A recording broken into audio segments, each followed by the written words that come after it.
තස්ස භගවතු වරහතෝ සම්මා සම්බුද්දස්ස නමෝ තස්ස භගවතු වරහතෝ සම්මා සම්බුද්දස්ස නමෝ තස්ස භගවතු වරහතෝ සම්මා සම්බුද්දස්ස. තෙරුවන් සරණයි සියලු දෙනාටම.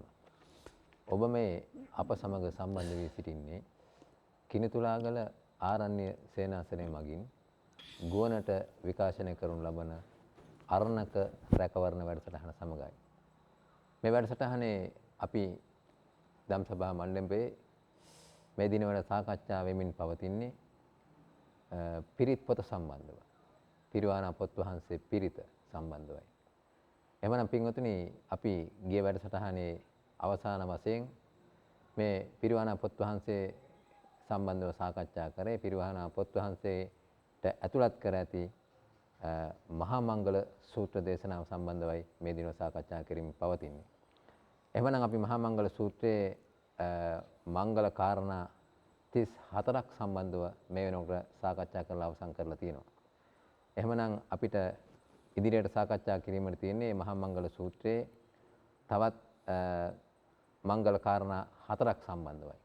එහෙනම් අද අපි මේ සාකච්ඡාව සඳහා ගෞරවයෙන් ආරාධනා කර සිටියා කිනිතුලාගල ආරණ්‍ය සේනාසනයේ ආරණ්‍ය සේනාසනාධිපති රාජකීය පඬිතුක ත්‍රිපිටකාචාර්ය නම කියන්න අවසරයි පූජ්‍ය තල්ගමේ සුදීරානන්ද ස්වාමින් වහන්සේට. උන්වහන්සේ මේ සාකච්ඡාවට වැඩම කරා. අපි මේ ධම්සභා මණ්ඩපයේ අපි සියලු දෙනා වෙනුවෙන් උන්වහන්සේ নমස්කාර පූර්වකව අපි මේ මොහොතේ පිළිගන්නවා. අවසරයි ස්වාමීන් වහන්සේ. එහෙමනම් අපි අද සාකච්ඡාවට ප්‍රවිෂ්ඨ වීම සඳහා අපිට අද තියෙන්නේ මහා මංගල සූත්‍රයේ අවසාන ගාථාව. පුට්ටස්ස ලෝක ධම්මේහි චිත්තං යස්සන කම්පති අශෝකං විරජං කේමං ඒතම් මංගල මුත්තම. එහෙමනම් මේ ගාථාවේ මංගල කාරණා 4ක් සම්බන්ධ විග්‍රහ කරනවා. එහෙමනම් අපි පළවෙනි මංගල කාරණාව මේ 35 වෙනි මංගල කාරණාව පුට්ටස්ස ලෝක ධම්මේහි මේ අටලෝ දහමින් කම්පා නොවීම සම්බන්ධවයි අපි අද සාකච්ඡා කිරීමට බලාපොරොත්තු වෙන්නේ.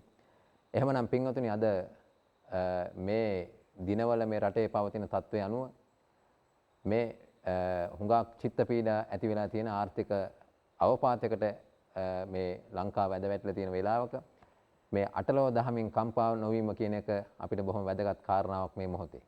එහෙමනම් අපි දැනගන්න කැමති මේ මහා මංගල සූත්‍ර දේශනාවත් එක්ක මේ මංගල කාරණාවත් එක්ක මේ වර්තමානයේ සමාජයේ ඇති වෙලා තියෙන උද්ගත වෙලා තියෙන තත්ත්වයක් එක්ක අපි කොහොමද මේ පිරිතේ මේ මහා මංගල සූත්‍රයේ ඒ අඩංගු කාරණාව අපි සමාජයට ගලපාගෙන බුදුරජාණන් වහන්සේගේ දේශනාව අනුව මේ ධහමට අවතීර්ණ වෙන්නේ කොහොමද කියලා අපි ස්වාමීන් වහන්සේගෙන් විමසන්න කැමතියි. ඔව් හැම දිනාටම තෙරුවන් සරණයි. මේක තමයි කෝට ප්‍රාප්තිය මහා මංගල සූත්‍රයේ. මහා මංගල සූත්‍රය අනුපිළිවෙලින් පස්වව් දසා කුසල් කරන උදවිය ඇසුරු කරන්නට එපා කියන තැනින් පටන්ගෙන මේ ක්‍රියාකාරකම් වලින් සක්‍රිය වුණාට පස්සේ ඒ ක්‍රියාකාරකම් ටිකේ අවසානය එක්ක බුදුවරයෙක් එක්ක පස්සේ බුදුවරයෙක් එක්ක මහරහතුන් වහන්සේ නමක්. අන්නේ බුදු පස්සේ බුදු මහරහතුන් වහන්සේලාගේ මානසික ව්‍යුහය පිළිබඳව විග්‍රහයක්, නිර්වචනයක්, විශ්ලේෂණයක්, විස්තර කිරීමක් තමයි මෙතනදී එන්නේ. එම නිසා මෙතනදී අපි දැන් අෂ්ටලෝක ධර්මය. එතකොට අපි දන්නවා ලෝක තියෙනවා එක සක්වලක 31ක්. සතර අපාය ලෝක 4යි. මනුලොව තව ලෝකයයි. දිව්‍ය ලෝක 6යි. රූපාවචර බ්‍රහ්ම ලෝක 16යි. අරූපාවචර බ්‍රහ්ම ලෝක 4යි. මේ 31 තමයි ලෝක කියලා කියන්නේ. එතකොට මේකෙන් අසඤ්ඤ සත්වයේ ගත්තොත් ඒකේ හිතක් නැති නිසා එතන අටලෝ දහමින් කම්පා නොවෙනවා කියන එක හරියට මෙතෙන්ට ගත්තොත් ඒක අදාළ නැහැ. හැබැයි භවාග්‍රය දක්වා නේව සංඥා නාසඤ්ඤායතනෙහි පවා නේව සංඥා නාසඤ්ඤායතනෙහි පවා අටලෝ දහමට කම්පා වීම තියෙනවා. එතන රහතන් වහන්සේ නමක් නෙවෙයි නම් ඉන්නේ කම්පා වීම තියෙනවා. ඒ කියන්නේ නේව සංඥා නාසඤ්ඤායතන බඹලොවෙන් චුත වෙනකොටත් කාම ලෝකයක නැවත උපදින්නේ. එතකොට එතනින් උපදිනකොට එතන පීඩනයක් තියෙනවා. එතනින් චුත වෙනවා කියලා දැනගන්නකොට පීඩනයක් තියෙනවා. මොකද කොයි ලෝකෙන් වුණත් චුත වෙනකොට පීඩනයක් තියෙනවා. එතන ද්වේෂසිතක් පහළ වෙනවා කියන එකකින් නෙමෙයි අදහස් කරන්නේ. නේව සංඥානා සංඥායතන ධාන විපාක සිතෙන් කෙනෙක් ප්‍රතිසන්දි ගත්තා නම් එයා චුත වෙන්නේ ඒ සිතෙන්. නමුත් ඊට ඉස්සෙල්ලා මරණාසන්න චිත්ත වීති වැඩ කරනවා. මරණාසන්න චිත්ත වීතිය. එතකොට දැන් මේන් චුත වෙන්න සූදානම් වෙන්නේ කියලා හිතනකොට අන්න එතන පීඩනයක් තියෙනවා ඒ මනසට. ඒ කියන්නේ එතනත් අලාභයක් වෙනවා කියන එක එයාට දන්නවා. අලාභයක් වෙනවා. ලාභයක් හොඳ ලැබීමක් ඒ බඹලොව ධානා සැපය. දැන් ඒ ධානා සැපය නැති වෙගෙන යනවා අලාභයක් අන්න. එතකොට ඒ වගේ තමයි පල්ලෙහා බ්‍රහ්ම ලෝකවල දිව්‍ය ලෝකවල කොහොමත් මේ දුක තියෙනවා. මනුලොවෙත් එහෙමයි. සතර අපාය ගැන කතා කරන්න දෙයක් ඇත්තෙම නැහැ. එතකොට මෙන්න මේ කියන ලෝක 30 ගත්තොත් එහෙම අනන්ත සක්වල ගත්තොත් නම් ඉතින් අනන්ත ලෝක ධාතුනේ.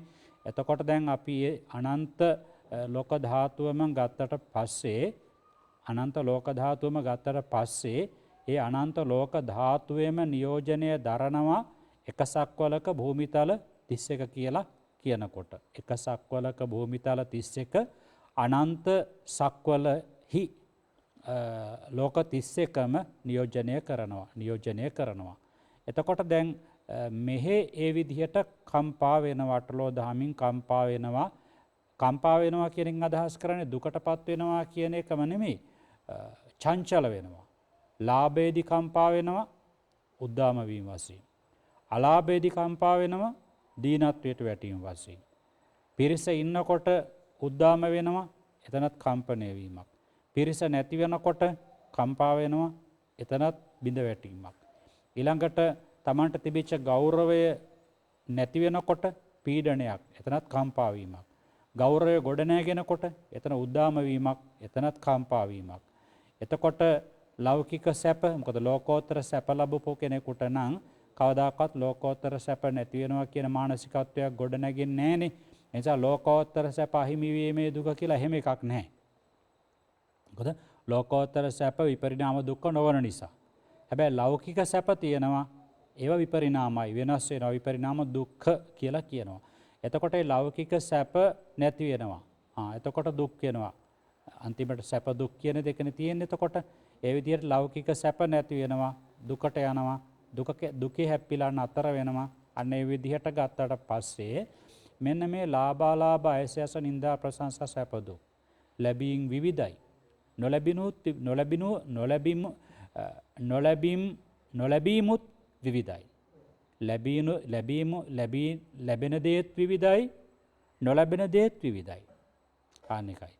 එතකොට දැන් අපි අයසත් ලැබීමක්. එතකොට නොලැබීමක් අයස නැති වෙනවා. අයස යස. නිന്ദා ප්‍රශංසා. එතකොට ලැබීමක් ප්‍රශංසා නිന്ദා කියන්නේ අලාභයක්. හොඳ ලැබීමක් නෙවෙයි එතකොට. සැප ලැබීමක් විදිහට අපි සලකනවා. අපි කියන්නේ යාට ලැබීමක් තියෙනවා කියලා අපි සමහර හොඳ ලැබීමක් තියෙනවා යාට කියලා කියනවනේ. එතකොට එතනින් අපි අදහස් කරන්නේ ලැබීම කියන එකෙන් එයා සැපෙන් ඉන්නවා කියන එක. සැපෙන් ඉන්නවා පස්කම් සුව හොඳට යාට ලැබෙනවා කියන එක අදහස් කරන්නේ. අර දුක් කියන්නේ සාමාන්‍ය ලෝකයා දුක් කියන්නේ සංසාර දුකට වඩා මේ ඇස කරනාසේ දිව ශරීරේ පිනවන්න නැති වෙනකොට දැන් අපි බලන්නකො දැන් අර කතා කරපු විදියට දැන් අපි අපට ඔන්න දැන් බලන්නකො දැන් අපි හිත උඩට ගන්න තරමට ඒවට මුහුණ දෙන ආකාරය අනුව අපට දුක් වැඩි වෙනවා. දැන් සාමාන්‍යයෙන් බලන්න දැන් මේ කාලේ අර්බුද කාලයක්. හැබැයි සමහර ගම්බද ප්‍රදේශවල ගෙදර හාල් ටික තියෙන පොල් ගෙඩිය කඩා ගන්න. ගෙදර වාත්තේ කංකුන් ටික තියෙනවා, ගොටකොළ ටික තියෙනවා, ඒ ටිකත් හදා ගන්නවා. මිරිස් ටිකක් තියෙනවා. එහෙම ජීවත් වෙන අය පාරවල් වල යන්නේත් නැහැ වැඩිපුර. ෆුට් සයිකලයක් සමහරවට තියෙන්නේ. ඒ අයට මේක දැනෙලා නැහැ එතකොට. ඒතර ඒ අයත් මිනිස්සුනේ එතකොට. දැන් අපේ නිමල් මහත්තයාම කියන්නේ අපට නම් එහෙම ප්‍රශ්නයක් නැහැ කියලා කියනවා. ඇයි? එයා නම් හේතුව එයා කම්මැලියෙක් නෙවෙයිනේ. නිකන් ඉන්නෙම නැහනේ. නිකන් ඉන්න වෙලාවක් නැහනේ. වැඩක්ම තමයි. ඉතින් ඔය ඒ කියන්නේ ඒක තමයි ඒකත් ලොකු දෙයක්. ඒ කියන්නේ කම්මැලි නැතිකම කියලා කියන්නේ භෞතික දියුණුවට පමණක් නෙවෙයි ලෝකෝත්තර ආධ්‍යාත්මික දියුණුවටත් හේතු වෙනවා. එතකොට කම්මැලි නැතුව වැඩ කරන කෙනාට මේ අරුබුදේ එච්චර බලපාලා නැහැ. දැන් ඒගොල්ලෝ කියනවා ගම්මිරිස් ගණන් ගිහලා අපට එකකින් හොඳ ගාණක් එනවා. කිරි කපනවා එකකින් අපට දැන් වෙනතරට ගාණක් එනවා. කහ ටිකක් තියෙනවා එකකින් හොඳ ගාණක් එනවා. එතකොට මේ බැලුවට පස්සේ මේකේ මේ පැති ගොඩක් තියෙනවා. මොකද ඒව ඉස්සරට වඩා ගණන් ගිහිල්ලානේ. එතකොට ඔය තෙල් අරුබුදේ තෙල් නම් ඉතින් අපිට මෙහෙ නෑනේ. ඉතින් ඒක තියෙනවා. නමුත් ඉතින් මම කියන්නේ මෙහෙමයි. දැන් අපට අර විදිහට දැන් අපි ගෑස් කියලා ගන්නකො. ගෑස් කියලා ගත්තට පස්සේ දැන් ඕන තරම් මේ රටේ දර තියෙනවානේ. ඉස්සර දර කරත් යන්නේ. මට මතකයි මම කටුනායක ඉන්නකොට ගිහි කාලේ මම පෙට්‍රෝලියම් කෝපරේෂන් එකට යන කාලේ මම අපේ ඥාති වගේ කට්ටිය ගෙදරක නතර වෙලා හිටියේ. එතකොට මේ දරේ කියලා දර කරත්ත කියනවා. දර වලින් මුයනවා. ඉතින් එතකොට මේ ඒ අයට ගෑස් නැතිවීමේ දුක තිබුණේ නැහැ. අපේ අම්මලාට ගෑස් නැතිවීමේ දුක තිබුණේ නැහැ. අපේ අම්මලාට කරන්ට් එක නැතිවීමේ දුක තිබුණේ නැහැ. අපේ අම්මලාට මේ කරන්ට් එකෙන් රෙදි හොදන්න නැහැ කියලා ඒ දුක තිබුණේ නැහැ අපට. අන්න ඒකයි ඔතන වෙලා තියෙන්නේ. ඒ නිසා අර ධර්මයෙන් විශ්ලේෂණය කරනකොට හරි දුරක් ඕක යනවා. හරි දුරක් ඕක යනවා. ඒ නිසා ධර්මානුකූල උත්තර මොකද මිහිඳු මහරහතන් වහන්සේ වැඩම කරලා අපට දුන්නු දායාදත් එක්කලා ඒ සමහර දේවල් අපි ගන්න ආකාරය අනුව දුක් වෙනවා. සමහර ආකාරය අපි අරමුණ ගන්න ආකාරය අනුව දුක ඇති වෙන්නේ නැහැ එතකොට. අන්න ඒකයි වෙලා තියෙන්නේ එතකොට. දැන් අපි යන් අම්මා කෙනෙක් ඔන්න අපි කියනකොට දැන් ඔන්න ගෑස් ටික ගන්න කියලා ගියා. ඒ අම්මා හිතෙන් අදිෂ්ඨාන කරගෙන දැන් මම ගෙදර ගිහලා ලිපක් හදා ගන්නවා. අපේ වත්තේ දර තියෙනවා. දර කෑල් ටිකක් හදාගෙන මම මේකෙන් උයා ගන්නවා. ඒ අම්මට දැන් ටික කාලයක් යනකොට කල්පනා වෙනවා. යකෝ දැන් මේක ඉතිරියකුත් තියෙනවා. රුපියල් 5000 6000 ගෑස් ටින් එකක්. දැන් ඉතිරියකුත් තියෙනවානේ. පොඩ්ඩක් මහන්සි වෙන්න විතරයි තියෙන්නේ කියලා අම්මා හිතනවා. දැන් කරන්ට් බිල 7-8 ගුණයකින් ඉදිරියට ගණන් වැඩි වෙනවලු. එතකොට ඒ අම්මලා හිතා ගන්නවා අපි ලිඳේ වතුර ටික බාලා රෙදි ටික සෝදා ගන්නවා කියලා හිතා ගන්නවා. අන්න ඉතිරියක් එතකොට. කය වෙහසන්න විතරයි තියෙන්නේ. ඒ කය වෙහසන්න කම්මැලි වෙලා ඉතින් බෑනේ ඉතින්. කය වෙහසන්න නේද? කය වෙහසන්න කම්මැලි වෙලා බෑ එතකොට. දැන් වතුර ටික ඒලිපේ උණු කර ගන්නවා නම් කැම ටික ඒලිපේ හදා ගන්නවා නම් ඇතර මම ගිහි ගෙදර හිටියා නම් මම නම් ඔය අර්බුදයට මුහුණ දෙන්නේ ওই විදිහටයි. මම ගෙදර හිටියා නම් මම මේ වෙනකොට මම කිසිම ඔය මේ තිරිඟු පිටු ආහාරයක් ගෙදර පැත්තකටවත් ගෙන්නන්නේ නැහැ. ගෙදර හදා ගන්න අර විදිහට සීනි මම ඇතිනි ඒ කාලේ වාගේ හදාගෙන. ඒකට අපට අර දැන් කෙනෙක් දුක්ඛ විදිහට බාර ගන්න දේවල් අපි දුක්ඛ විදිහට බාර ගන්නෙ නැහැ. ස්වභාව ධර්මයත් එක්කලා ඒකාත්මී වෙලා. ස්වභාව ධර්මයත් එක්කලා ඒකාත්මී වෙලා. ඉතින් ඒ නිසා ඒක කිසි ගැටල් මම නම් කියන්නේ අන්න ඒ ක්‍රමයට අපට පුළුවන්කම තියෙනවා නම් ඒක ඊටා වැදගත්. ඒක ඊටා වැදගත්. මොකද අපට දැන් මේ ජීවිතේ ගෑස් ලැබුණාට ඊළඟ ජීවිතේ ගෑස් ලැබුණ නැත්තම් එහෙම. එතකොට අපි අර පීඩනකාරී කම්මැලිකමත් එක්ක කියන දේ තදට බාර ගන්නවා. දැන් එතකොට මේක ලොකු ද්වේෂයක ඉන්නවා, තදට ඉන්නවා, ගෑස් නැහැ කියලා කෑ ගහනවා. එතකොට ලොකු ප්‍රශ්නයක්. දැන් බලන්න එතකොට නේද? ඒක ප්‍රශ්නයක් එතකොට. හැබැයි තියෙන භූමි තෙල් ටිකේ නම් පොඩි ප්‍රශ්නයක් තියෙනවා. මොකද භූමි තෙල් ලාම්පුවක්වත් පත්තු කරගන්න බැර නම් අපි ඒ කාලේ භූමි තෙල් ලාම්පුවනේ මේ පාඩම් කර ඉස්කෝලේ යනකොට චිමිනි ලාම්පුවක්. භූමි තෙල් ටිකක් නැති වෙනකොට නම් ප්‍රශ්නයක් තියෙනවා. ඒතර කොහොමද අපි ඉන්නේ? පොල් තෙල් පහනෙන් ඉන්නද? එතන ප්‍රශ්නයක් තියෙනවා ඉතින්. නමුත් ඒ යම් පියවරක් නෙතන අන්න ඒ විදිහට අපට පුළුවන්කම තියෙනවා මම කියන්නේ තව ඔක පමණක් මම එකක් ඔය ගත්තේ. තව බොහෝ දේවල් තියෙනවා අපට ප්‍රශ්න වශයෙන් අද බාරගෙන තියෙන. හැබැයි අපේ අතීතයත් එක්ක ගලපලා අපේ උරුමයනුත් එක්කලා ගලපලා අපට තියෙන දේ විකල්ප ක්‍රමවේදත් එකට යොමු කරගත්තට පස්සේ අපට ඔය දුක් අඳවනා ගොඩාක් වෙනස් කර ගන්නට පුළුවන්. වියහිදම් ගොඩාක් අඩු කර ගන්නට පුළුවන්. මම හිතන්නේ ඒක විදිහට අපේ අය හැදෙනවා නම් හොඳයි. නමුත් මේකට අපට පේන්නේ ඉහලින් අර ගයිඩන්ස් එකක් ලැබෙන්නේ නැහැ. ඒක වෙන්නට ඕනේනේ. දැන් රටක් පාලනය කරන ඇත්තෝ ඒක කරන්න එපාය. දැන් අපේ හමුදාවේ ළමයි ඉන්නවා. හැම ගමකටම වාගේ 100 වගේ ගිහිල්ලා පුරන් කුඹුරක් කොටලා මේ වත්තක් කොටලා මේ වැඩ ටික පටන් ගෙන අපි මෙහෙමයි හදන්නේ කියලා. අර කොල්ලන්ට උත්තේජනයක් එනවනේ. නේද? තරුණ තරුණියන්ට උත්තේජනයක් එනවා. ඉතින් මේ මොකුත් කෙරෙන්නේ නැති නිසා ඉතින් අතන ප්‍රශ්නයක් තියෙනවා එතකොට. මොකද එතනින් ඒක එන්නට ඕනේ. ඉතින් ඒක කවුරුවත් කරන්නේ. කිසිම කෙනෙක් මොකුත් නෑ වචනයක්වත් කතා කරන්නේ ගොළු බේත් බීලා වගේ ඔහේ ඉන්නවා වුණොන්ට බැන ගන්න එක තමයි කරන්නේ. ඉතින් ඔන්න ඔය මේ කියන අත්දැකීම් අපට හැමදාම එනවා. අඩු වැඩි වශයෙන් එනවා. දැන් මේ අපට ඇවිල්ලා තියෙන මේ අටලෝ දහමට සම්බන්ධ දෙයක් නොලැබීමක් ඇවිල්ලා දැන් අපට. නොලැබීමක් ඇවිල්ලා තව මේක ප්‍රබල වෙන්නත් පුළුවන් ඉදිරි කාලෙදී. ඉතින් ඔන්න ඔය විදිහට අපට පුළුවන්කම තියෙනවා නම් මම හිතන්නේ අපි එක පැත්තකින් අර ස්ථානෝචිත ප්‍රඥාවත් කාලානුරූප ප්‍රඥාවත් එතෙන්ට පාවිච්චි කළා වෙනවා. අනිත් පැත්තෙන් එතකොට අපි අද ජීවිතයේදී ඒ වගේ විකල්ප ක්‍රමෝපායන සකස් කරගෙන වෙනස් වෙන්න උත්සාහ කරනවා නම් නුවණින් තැනට සුදුසු විදිහට මම හිතන්නේ දැන් අනාගත ජීවිතවලදී ගමුකෝ අපේ දැක්ම හරි පුළුල් එකක්නේ. ඒ ජීවිතවලදීත් ඒ වගේ කටුක අත්දැකීම් අපේ ජීවිතවලට නොයෙන්නේ නැහැනේ. අපට එන්නේ නැද්ද? හැම කෙනෙකුටම ඒ ටික කියනවා එන ක්‍රමයේ වෙනස්කම් තියෙනවා එතකොට.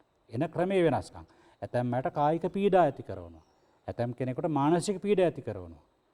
ඒක මනසට බාර ගන්න ආකාරය අනුවයි අපි අටලෝ දහමින් අකම්පිත හිතක් හදන්නද යන්නේ නැත්නම් ආපස්සටද යන්නේ කියන එක තීරණය කරන්නේ. ඒ නිසා කටුක අත්දැකීම් එනකොට අම්මෝ අපට කොච්චර ඇවිල්ලා තියෙනවද මගේ මේ අවුරුදු 28ට පැවිදි ජීවිතේ මොනතරම් කන්දරාවක් ඇවිල්ලා තියෙනවද? ඒක මේ ගුරුවරු වශයෙන් වැඩ කරනකොට ඒක තදට එනවා. මට අර දිද්දෙනිය අයතුන් මට එක අවස්ථාවකදී කියනවා මේ මොකක්ද කාරණයකදී කතා කරනකොට අනේ සනස මේ ශිෂ්‍ය භික්ෂූන් වහන්සේලාත් එක්ක වැඩ කරනකොට ඇති වෙන චිත්ත පීඩාවන් වල නිමක් නැහෙනි කියලා මට කියනවා. ඉවරයක් නැහෙනි කියලා. හරියට හරි ඉතින්. නමුත් ඒක අපි අර ඒක කලක් යනකොට අර කම්මලේ බල්ලට එන ගැව්වත් ඇන්නේ වගේ. ඒක හරියනවා. මම කියන්නේ ඒකයි. එතකොට මේ අපි අර එකපාරටම යන පස්සේ ඒ කාලයක් යනකොට හරියනවා. ඉතින් ඒක තමයි අපේ ජීවිත අත්දැකීම මම කියන්නේ හැම තැනකදීම අන්න ඒක තමයි අවශ්‍ය කරන්නේ. මම නම් හැම තැනකදීම කියන්නේ ඒකයි අපට මොහොතකදී අපි පොඩ්ඩක් පය පිටිපස්සට ගන්නවා. ආපහු හැමිසර ඉස්සරහට ගන්නවා. මෙන්න මේ ක්‍රමයේ ගියොත් අපි සාර්ථකයි කියන එක මම කියන්නේ. කටුක අත්දැකීම් නැවිත් මේ කියන්න පුළුවන් කියලා එකක් නැහැ. කටුක අත්දැකීම් එන්නේ නැත්නම් එහෙනම් ඉතින් අවුරුදු ලක්ෂයට එහා පැත්තේ ආයුෂයේ තියනකොට බුදුවරු පහළ වෙන්නේ නැහැනේ. මොකද මිනිස්සුන්ට කටුක අත්දැකීම් එන්නේ දුක්ඛ සත්‍ය කියවට තේරෙන්නේ නැහැ. අනිත්‍ය දුක්ඛ අනාත්ම කියවට තේරෙන්නේ නැහැ. උතුරු කිරි දිවිනේ සත්වයින්ට දුක කියවට තේරෙන්නේ අච්ඡන්දිකයි. නිවන අවබෝධ කරගන්නේ නැහැ. අන්න ඒකයි. ඉතින් ඒ නිසා මේ මම කියන්නේ අපිට මේ ධර්මයේ තියෙන නිසා අපට පුළුවන් උපරිමයක් ඒට අනුකූලව බලන්න ලෑස්ති වෙනවා නම් අපි සාර්ථකයි. අපට එන අත්දැකීම අනුව නෙවෙයි අපි සාර්ථකද අසාර්ථකද කියන එක තීරණය කරන්නේ. අපට එන අත්දැකීමට අපි මුහුණ දෙන ආකාරය අනුවයි අපි සාර්ථකද අසාර්ථකද කියන එක ධර්මයෙන් තීරණය කරන්නේ.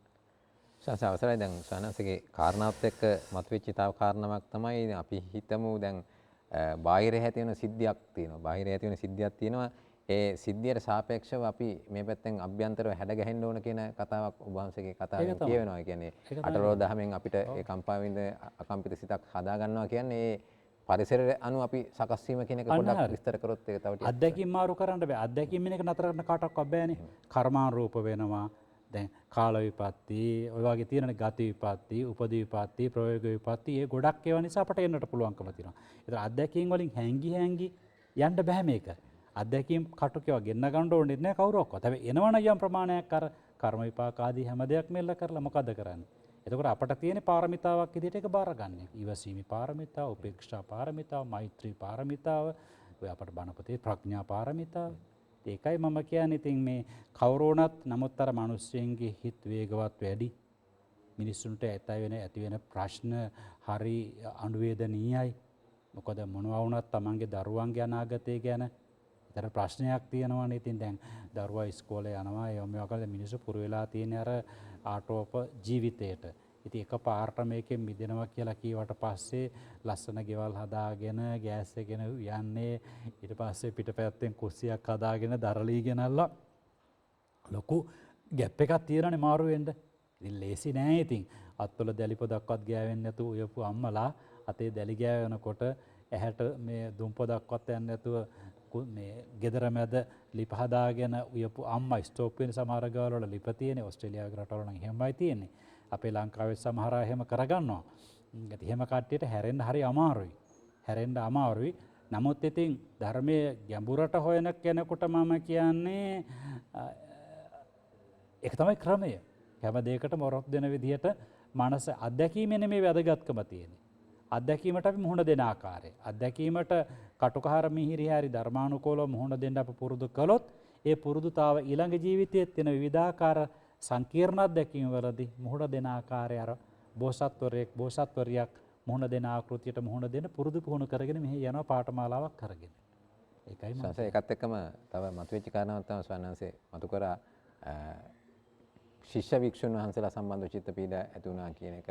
ඒතර ඒ වගේ තැනකදී අර නිස්සරණ අභ්‍යාසයෙන් කටයුතු කිරීම මම කිසිම දෙයක් බලාපොරොත්තු වෙන්නේ නැතුව කරනවා කියන අදහසෙන් ආව ස්වාමීන් වහන්සේ අපි හිතන්නේ ඒක ඉස්සරහදී අපිට ඒක හරි. නමුත් ඉතින් කවුරක්වත් rahat වෙලා නැහැනේ. ඒ නිසා අඩු වැඩි වශයෙන් ඇත. හැබැයි මට නම් ඒක දැන් සාමාන්‍ය දෙයක්. ඒක මම දැන් ගොඩාක් කල්පනා කරලා තියෙන දෙයක්. අර ක්ෂණික වේ වෙලාවට එකපාරට මෙච්චර කරලා දිලත් ඇයි මේ කියලා මෙච්චර අසත්පුරුෂ කියලා වගේ එනවා සමහර උදවිය පිළිබඳව. නමුත් පස්සේ මෙතන ඔහොම හිතිය යුත්තක් නෙවෙයි. ඒක හිතනකොට මෙහෙමයි. අනිත් පැත්තට කියලා දෙනවා. මොකද අපි එතෙන්ට ඇවිල්ලා නැත්නම් අපි මොන විදිහේ දාන පින්කම් කරනවා කිව්වත් අපි මොන විදිහේ උපසම්පදා සීලයක් ආරක්ෂා කරනවා කිව්වත් අපට මොනතරම් ධර්මඥානයක් මොනතරම් භාවනා ඥානයක් තිබුණා කිව්වත් අතනිනු තමයි හැම එකක්ම කොච්චර දියුණු වෙලාද කියලා බලන්න ටෙස්ටින් එක තියෙන එතන.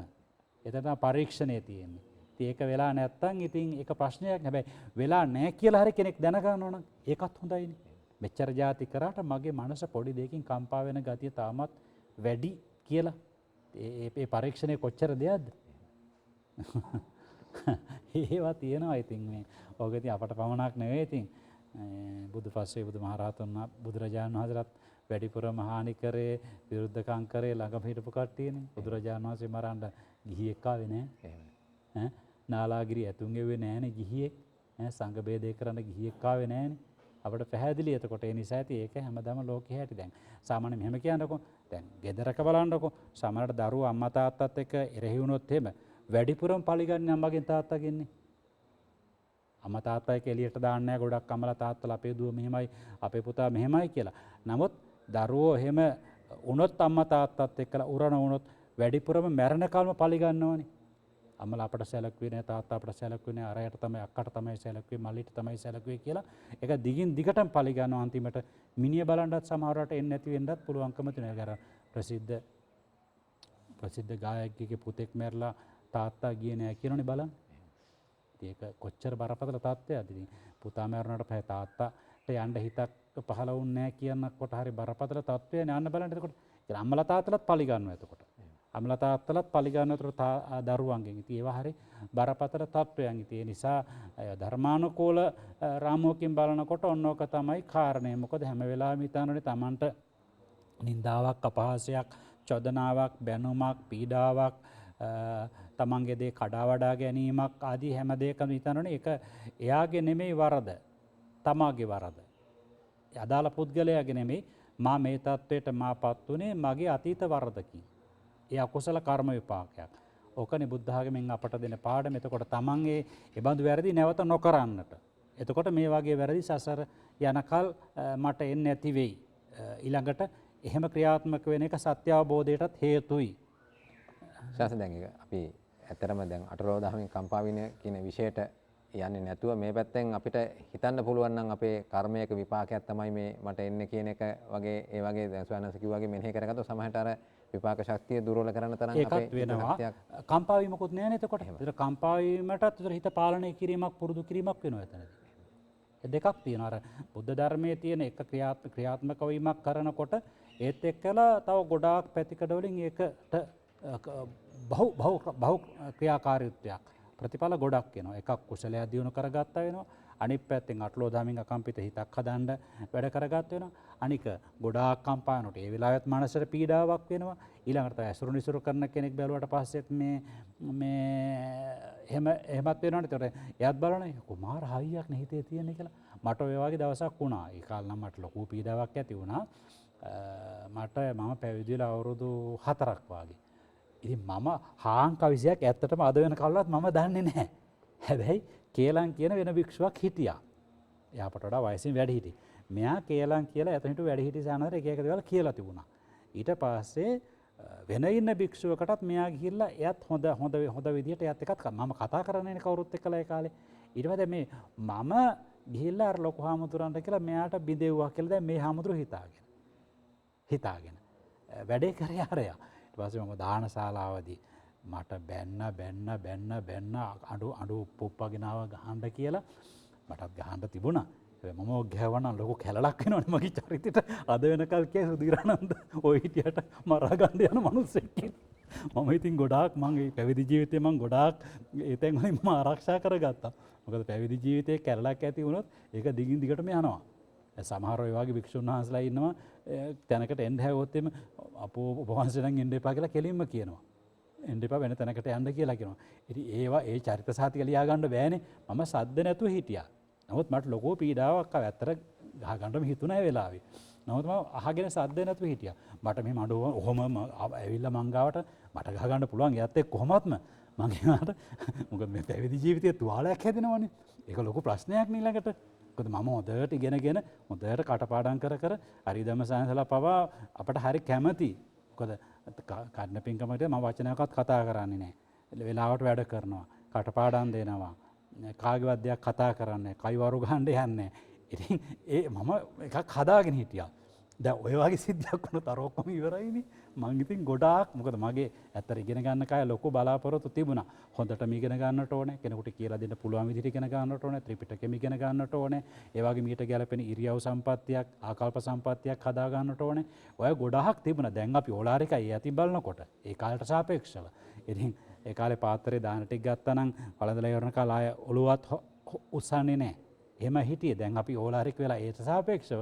ඉතින් ඒ නිසා ඒ කාලේ ලොකු චරිතය ගැන කෙනෙකුගේ චෝදනාවක් නොවෙන්නට පරානුවාද බය තදට පිහිටාගෙන වැඩ කරේ. ඉතින් ඒ නිසා ඒ වෙලාවේ ඒක වුණා. හැබැයි එහෙම වෙලා මම කුටියට ගියා. මම කුටියට යනකොට දැන් අර කේලම් කියන එක්කෙනා ඇවිල්ලා බලලා කුටිය ගාවට. යනකොට මම ජනේලේ ගාවට බලලා මම පොතක් බලනවා දැන්. ඇත්තට පොතක් බලන්න තරම් මගේ මනස හයිය නැහැ වෙලාවේ. නමුත් මම එසේ විය යුතුයි කියන එක දැඩිව තියාගෙන මනසට දැන් ඒක මොකද සම්පූර්ණ අභූත චෝදනාවක් නේ මේක. දැන් ඉතින් මම පොත බලාගෙන ඉන්නවා. දැන් අරයා දැන් ගිහිල්ලා කියනවලු මේ මටත් කීවා සානස මාර කෙනෙක් නේ දැන් එච්චර සිද්ධියකුත් වෙලා සානස ගිහම පොතක් බල ඉන්නවනේ කුටියේ කියලා කියනවා. අන්න ඒ වගේ. ඉතින් ඔය වගේ ගොඩාක් දේ තියෙනවා. ඉතින් අතීතේ අත්දැකීම් වල ඔක සිදුනේ පරඝාතවලදී. අද වෙනකලොත් මම ඒ අතට කියන්න ගියෙත් නැහැ. මං ඒක මම නිවැරදි මම කිව්වේ නැහැ කියලා මම අර ඇත්තට කියන්න ගියෙත් නැහැ. මට වැඩකුත් නැහැ. මොකද අපි නිවැරදි නම් ඔයක ඔප්පු කරන්න ඕනේ නැහනේ. අපි ධර්මතාව හමුවේ නිවැරදි. මම මේක ඔප්පු කරලා ඒ ඇත්ත මට මුණ ගැහුණ වාර ගණනාවකදී අම්පාරේ ඉන්නකොට ආව මං කතාත් කරා. හැබැයි මම මෙහෙම දෙයක් කරගෙන මම නිවැරදි කරන්න ගියේ නැහැ. අද වෙනකල්වත් නිවැරදි කරන්න ගියේ නැහැ. එහෙමනම් පින්වතුනි අපි ඊළඟ කාරණාවට යන්න සූදානම් වෙනවා. ශෝක නැති බව. අශෝකං ශෝක නැති බව ඊළඟ කාරණාව ශෝක නැති බව. ස්වාමීන් වහන්සේ කොහොමද එතකොට මේ ශෝක නැති බව කියන කාරණාව බුදුරජාණන් වහන්සේගේ මේ දේශනාවත් එක්ක සමාජයට කොහොමද දෙන පණිවිඩය මෙතන ශෝක නැති බව කියන එක? ඔව්. දැන් ඔකේ අශෝක දැන් අපි මෙහෙමයි සාමාන්‍ය පොදු තැන්වලදී ඔය අජාති, අව්‍යාදි, අශෝක, අපරිදේව, අනුපායාස, අජර, අමර, අසංකත ඔය විදිහට වචන ඔක්කොම පාවිච්චි කරන්නේ ප්‍රතිවිරුද්ධ ඊට ප්‍රතිවිරුද්ධාර්ථයක් දෙන විදියට. ඒ කියන්නේ ශෝකනම් දුක, අශෝකනම් නිවන, ජාතිනම් දුක, අජාතිනම් නිවන, පරිදේවනම් දුක, අපරිදේවනම් නිවන, ව්‍යාධිනම් දුක, අව්‍යාධිනම් නිවන. අන්න එහෙම තමයි විස්තර කරන්නේ. හැබැයි මේකේ අට කතාවේ කියනවා ඒකට වඩා සාර්ථක මේක කියලා. ඒ කියන්නේ කීනාසවස්ස කියනවා. රහතුන් වහන්සේට අශෝක කියලා කියන්නේ කියනවා. ශෝක නැති කෙනා කියන අර්ථයෙන් පුද්ගලයා එල්ල කරලා කියනවා ඒ ශෝකයක් ඇති නොවෙනවා කියන මානසිකත්වයේ එල්ල කරලා. ශෝකයක් නැති පුද්ගලයා කියලා කෙනෙකුට බුදු පසේ බුදු මහරහතුන් වහන්සේ. ඒතකොට කීනාසවස්ස නාමං කියලා කියනවා. සියලු කෙලෙස් දුරු කළ උතුමාට අශෝක කියන එක තවත් අන්වර්ථ නාමයක්. තවත් අන්වර්ථ නාමයක් ඒ උතුමාගේ මානසික ව්‍යුහයට අනුව ඒ නම ලැබෙනවා කියලා විස්තර කරගෙන යනවා. ඉතින් ඒක දැන් ශෝකය කියනකොට ද්වේෂයනේ. ශෝකය කියන්නේ කෙලීම ද්වේෂය. ශෝක කරනවා කියලා කියන්නේ ද්වේෂය. අර පොතක් ලියලා තියෙන එක විද්වතෙක් ශෝකයත් රසයක්ද කියලා. දැන් කෙනෙක් එහෙම වෙනවනේ. දැන් සමහර දැන් මලගෙවල් වල ගියාට පස්සේ සක්වල ගහලා අඬනවනේ. ඉවරයක් නෑ අඬනවනේ. සමහරට දැන් කෙනෙකුට ඒ ශෝක කරන එකක් සැපයක් විදියට එක්තරා ආකාරයකට ඒක මමත් දකිනවා. මොකද මට 93 අවුරුද්දේ අපේ අයියා නැති වුණා හමුදාවේ ඉඳලා මාළංගම අයියා නොවැම්බර් 16 වෙනිදා. ඒක අපට ලොකු පීඩාවක් ඇති වුණා ඒ කාලේ වෙනකොට. මොකද පවුලේ 11 දෙනෙක් හිටියට ඒ කාලේ පවුල් අතර තියෙන සහසම්බන්ධතාව අද වාගේ නෙවෙයි. හැඟීම් දැනීම් හොඳට තියෙන පවුල් සංස්ථා තිබුණේ. එතකොට අපි පවුලේ ඔක්කොටම මේක දරන්න බැරි තරම් ශෝකයක් බවට පත් වුණා. ඒක අසීමිත ශෝකයක් බවට පත් වුණා. ඒක සතියෙන් දෙකෙන් තුනෙන් ඉක්ම ගියෙත් නැහැ. අයියා නැති වුණට අවුරුදු 27යි පුනරින් වල ඔපරේෂන් එකේ තමයි අයියා නැති වුණේ. ඒකෙදි ගොඩාක් මේ ඇතර ඇඬුවා. අපිත් හරියට ඇඬුවා ඒකට. එක්තරා ආකාරයකට හේතුවක් වුණා අපි මහාන වෙන්නත් යම් බලපෑමක් එක බලපාන්න ඇති කියලා හුඟක් දෙනෙක් කියලා සමහරට වෙන්නත් ඇති. මම ඒක එච්චර මේවා කරේ නැහැ. කොහොම හරි සෑහෙන කාලයක් යනකල් ඒක තිබුණා. දැන් අපි අද පාංශකුල පොළවලට කියලා මේ අඬන්න එපා මෙහෙමයි කියලා කිව්වට ඒ කාලේ අපි ඉතින් මටත් අවුරුදු 22ක් 20ක් වගේනේ. 22ක් වගේනේ. එතකොට අපි හරියට ඇඬුවා. ඒ කියන්නේ ඒක හරි පුදුමයි. දැන් අද කාලේ වගේ නෙමෙයි දැන් බාප්පත් අඬනවා. අන්න එහෙමයි එතන වැඩේ. බාප්පත් අඬනවා, කිරියම්මත් අඬනවා, අම්මත් අඬනවා, තාත්තත් අඬනවා, මාමත් අඬනවා, පුංචි අම්මත් අඬනවා, සහෝදරයෝ ඔක්කොමත් අඬනවා. හරි පුදුමයි ඒක. හරි පුදුමයි ඒක. දැන් ඒ කියන්නේ ඒක බලලා ඒ පවුල් වල තිබුණු සම්බන්ධතාව. දැන් අද කාලේ බැලුවොත් එහෙම දැන් කෙනෙක් මැරෙනවා කිව්වොත් ඕන නෝනා අඬයි මහත්තයා මැරුණාම. අම්මා තාත්තා අඬයි දරුවා මැරුණාට පස්සේ. දැන් දරුවෝ ටික අඬයි අම්මා තාත්තා මැරුණාට පස්සේ. නමුත් ඒක අර අවුරුදු 27ක් කියන්නේ ඉතින් භද්‍ර යවුවනේ වයසක් නේ. ඉතින් අයියත් බොහොම හොඳට කටයුතු කරගෙන ආපු කෙනෙක්. හොඳට ඉතුරු කරගෙන ගෙවල් දොරවල් හදාගෙන ලොකු බලාපොරොත්තුවක් ඇතුවනේ. ඉතින් ඒ නිසා ගොඩාක් එතකොට ඒක දැනුණා. ඉතින් අර ඇත්තට ඒකේදී අර මට දැන් හිතෙනවා ඉතින් අපි ඒක ශෝකයක් රසයක් කරගෙන ඇඬුවා දෝ කියලා. ඒ කියන්නේ එතකොට එනවා අර අඬන්නේ නැති එක යාට කරන අකෘතඥකමක් දෝ කියලා. ඒ වගේත් මිත්‍යා අපේ හිතවල වැඩ කරා කියලා මට දැන් කල්පනා වෙනවා. ඒ අතීතයේ සිහිපත් කරනකොට මේ එහෙම එකක් තිබිලා තියෙනවා. ශෝකයක් රසයක්ද කියලා ඒ කලාකරුවා ලියලා තියෙන එකේ ලොකු ජීවිත ගවේෂණයක් එතුමා කරලා ලියලා තියෙන කියලා මට හිතෙනවා. ඒ අපේ අත්දැකීමත් එක්කලා ඒක සම්බන්ධ කරලා ගන්නකොට අත්දැකීමත් එක්ක ඒක සම්බන්ධ කරලා ගන්නකොට. හොඳයි.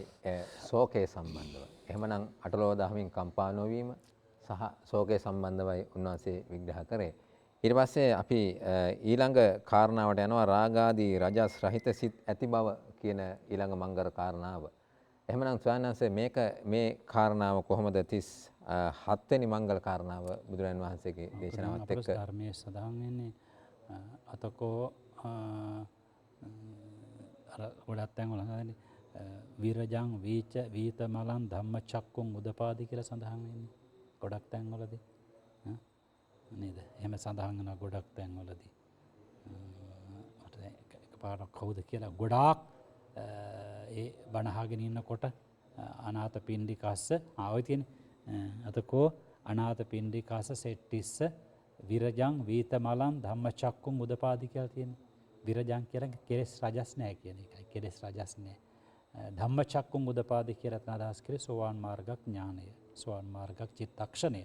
එතකොට විරජං වීතමලං කෙලෙස් රජස් නැහැ කියන එක තමයි විරජං කියලා කියන්නේ. එතකොට දැන් තව අතකින් ගත්තොත් රජං කියන්නේ කෙලෙස් රජස්, විරජං කියනකොට ඒකටත් ඕනනම් නිවන කියලා ගැනීමේ හැකියාවක් තියෙනවා තවත් ආකාරයකින්. නමුත් මේකේ දෙන්නේ ඒ අර්ථය නෙමෙයි. මේකේ දෙන්නේ ඒ අර්ථය නෙමෙයි.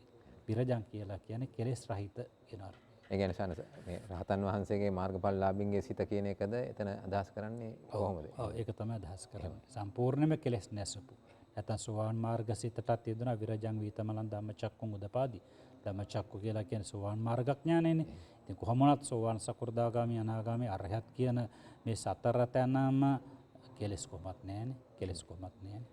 ශානස් දැන් ඒතර මට පොඩි ප්‍රශ්නයක් ආවා දැන් මෙතනදී මේක බුදුරජාණන් වහන්සේ දෙවියන්ට දේශනා කරන්නේ. එතකොට මෙතනදී දැන් අනික් මංගල කාරණා ගැන අපි අවධානය යොමු කරද්දී හුඟක් වෙලාවට මේ ලෞකික ජීවිතයට සම්බන්ධ වෙලා හුඟක් යනවා.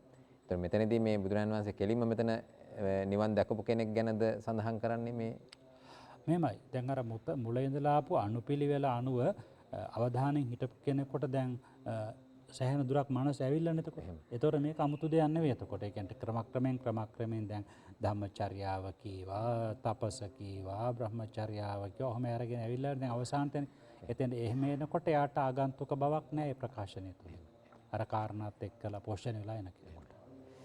එහෙමනම් අපිට ඒක පැහැදිලි ඔබ සැමටත් මම හිතනවා පැහැදිලි කියලා. ඊට පස්සේ අපි මේ මහා මංගල සූත්‍රයේ මේ පිරිවානා පොත් වහන්සේගේ ඇතුළත් කරලා තියලා එතකොට අපිට අපි මම හිතන්නේ මේ මහා මංගල සූත්‍රයේ පුරාවටම කරුණු රාශියක් අපේ නිවන් දැකීමට සහ විදර්ශනා භාවනාවට අවශ්‍ය වෙන සියලු රාශියක් ගැන සාකච්ඡා වුණා.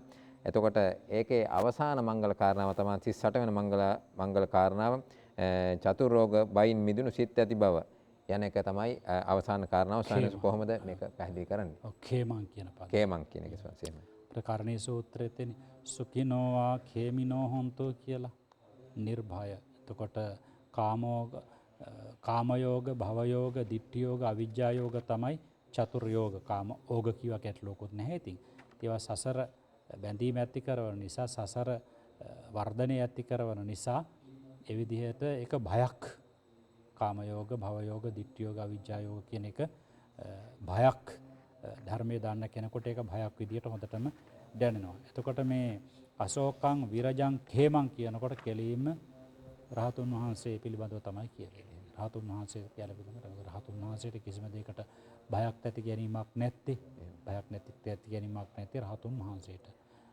ඔක තමයි උතන එන කාරණේ. එහෙමනම් ස්වාමීන් අපිට දැන් මේ මහා මංගල සූත්‍රය ගැන අපිට මුලින් ඉඳන් කරුණු කාරණා ගැන අවධානය යොමු කෙරෙද්දී තේරෙන දෙයක් තමයි රහතන් වහන්සේට කියන්නේ පෘථග්ජන පුද්ගලයෙක් රහත් භාවය ලබන තුරු ඇති කරගත යුතු කරුණු කාරණා කියලා ඒ ස්වාමීන් ගැන තව අදහසක් අවසාන වශයෙන් කිව්වොත්. මුල ඉඳලාම අර ධර්මයේ සඳහන් වෙන අනුපුබ පෝනෝ අනුපුබ නින්නෝ අනුපුබ පබ්බාරෝ කියලා සඳහන් වෙන්නේ.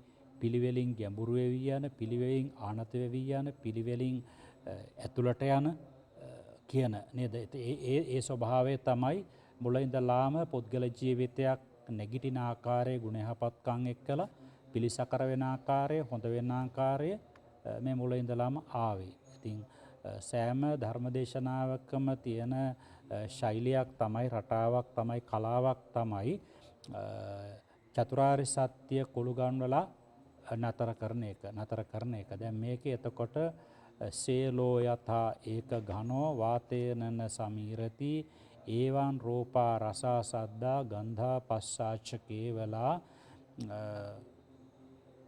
ඉට්ඨා ධම්මා අනිට්ඨාච න සමිඤ්ජන් ඉට්ඨා ධම්මා අනිට්ඨාච. ඔන්න විදිහට ඔකේ ගාථා දෙකක් තියෙනවා. සේලෝ යථා කියන්නේ මහා ඝන ගල් පර්වතයක් බොල් නැති, එතන ඇතුළ කබොල නැති ගල් පර්වතයක් සතර දිගින් හමන වේරම්භ වාතයටවත් කැළඹෙන්නේ නැහැ. ඒ වගේම තමයි රූපා රූප ශබ්ද ගන්ධ රස ස්පර්ශ. මෙන්න මේ කියන ඇස කන නාසය දිව ශරීරයට මුණ ගැහෙන ප්‍රිය රූප අප්‍රිය රූප, ප්‍රිය ශබ්ද අප්‍රිය ශබ්ද, ප්‍රිය ගන්ධ අප්‍රිය ගන්ධ, ප්‍රිය රස අප්‍රිය රස, ප්‍රිය ස්පර්ශ අප්‍රිය ස්පර්ශ කයට. මේ විදිහට එනකොට මේ උත්තමයාගේ මනස, මේ උත්තමාවගේ මනස નિરાයාසයෙන්ම අකම්පිතයි. ඔකට කියන්නේ ඉට්ඨා ධම්මා අනිට්ඨාච. එතකොට ඉෂ්ඨ ධර්ම අනිෂ්ඨ ධර්ම එක තමයි මේ කියාගෙන ආවේ. දැන් මේ කියන්නේ එක තමයි. එතකොට ඔකට කියනවා චලංග උපේක්ෂාව කියලා කියනවා. චලංග උපේක්ෂාව කියන්නේ මොන විදිහේ ප්‍රියාප්‍රිය අරමුණු ආවත් රූප ආදී ඒ හැම එකකදීම බුදුපස්සේ බුදුමහරහතුන් වහන්සේගේ මනස ආයාසයෙන් නෙමෙයි, අපි වගේ ආයාසයෙන් මනස අකම්පිත කරගන්නට ඕන කම්පා කරගන්නට හොඳ නෑ කියලා හිතන්න දෙයක් නෑ. නිරායාසයෙන්ම අකම්පිතයි. ඒකට කියන්නේ චලංග උපේක්ෂාව. බුදු පසේ බුදු මහරහතුන් වහන්සේගේ රූපාදී අරමුණු වලදී නිරායාසයෙන් කම්පා නොවන ගතිය, උද්දාම නොවන දීනත්වයට නොවැටෙන ගතිය තමයි මෙතනින් අදහස් කරන්නේ. එහෙමනම් අද දිනේ අපි මේ සාකච්ඡාවට භාජනය කරේ මහා මංගල සූත්‍රයේ අවසාන මංගල කාරණා 4යි. එහෙමනම් අපි මේ මහා මංගල සූත්‍රය තුලින් මංගල කාරණා 38ක් සම්බන්ධව වැඩසටහන් කීපයකදී සාකච්ඡා කරා. එහෙමනම් අද දිනේ මේ මහා මංගල සූත්‍රය දේශනාව අවසන් කරනවා. මේ වැඩසටහනත් අද දිනේදී අවසන් වෙනවා. ඊට පස්සේ අපි ඊළඟ වැඩසටහනදී රතන සූත්‍රය සම්බන්ධව සාකච්ඡා කිරීමට බලාපොරොත්තු වෙනවා. මම හිතන්නේ මේ සාකච්ඡාට එකට මුල ඉඳලා සම්බන්ධ වුණා නම් ඔබට ලොකු අවබෝධයක් ධර්මඥානයක් දියුණු වෙන්නට ඇති. මොකද අපි අට කතාවෙනුත් අරගෙන තව ත්‍රිපිටකාගත මේ මංගල කාරණය තහවුරු කිරීමට ත්‍රිපිටකාගත තව ගොඩාක් උද්ෘතත් අරගෙන ඒ වගේම ਵਿਚාරයක් කරනකොට අපේ ලොකු සංසල ඇසුරින් අපේ ජීවිත භූමිකාවෙන් කරුණු ගොඩක් අරගෙන සාමාන්‍ය ප්‍රායෝගික අදාද රටේ ලෝකේ පවතින කාරණාත් අරගෙන මේ විග්‍රහය කළේ. ඉතින් ඒකට ඉවසිලිවන්තව මොකද සමහර කට්ටිය කියනවා මේ විනාඩි 5-6 වාගේ කෙටි කොටස් දානවා නම් බොහොම හොඳයි කියලා. ඉතින් විනාඩි 5-6 කොටස් දාන්නේ කොහොමද සාගරයක් වාගේ ධර්මයෙන්. ඉතින් ඒක තියෙනවා. අර හයිලයිට් කරලා දාන්න කියලා ඉල්ලීම් කරනවා. ඉතින් මට හිතෙන්නේ ඒක ධර්මයට කරන මදිපුංචිකමක්ද කියලා.